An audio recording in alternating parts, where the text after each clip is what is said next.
งนี่กล่องละ10 บาทเราลองมาเปิดกันดีกว่าอย่างดีเลยกล่องสุ่มอะไรก็ไม่รู้เหมือนต้มยำกุ้งเลยมาม่าเป็นห่อต้มยำกุ้ง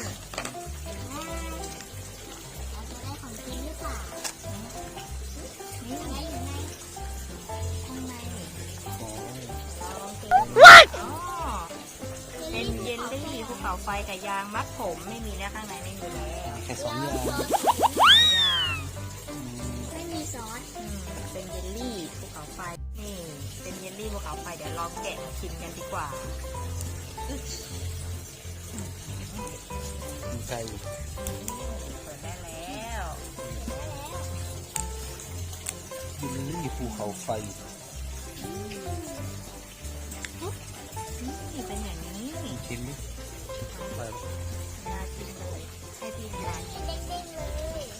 กินเลยนะสวยปะ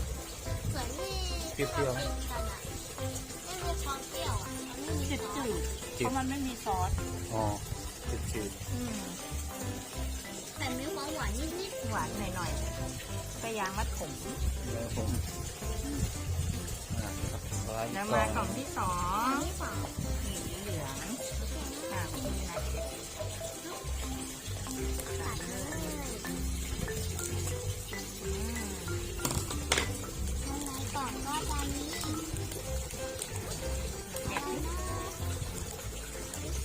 ใส่เทียบเลย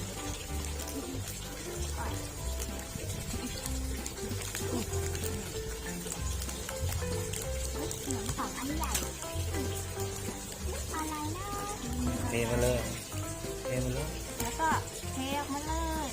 เหมือนเดิมเหมือนกันเลยแม้ว่าผมก็สีเดียวกันเลยเหมือนกันเลยอันนี้ก็คงไม่ต้องชิมแล้วเพราะเหมือนกันเลยแล้วก็ยางมาผมสีเดียวกันเลยเหมือนกันเลยอร่อยไหมอร่อยได้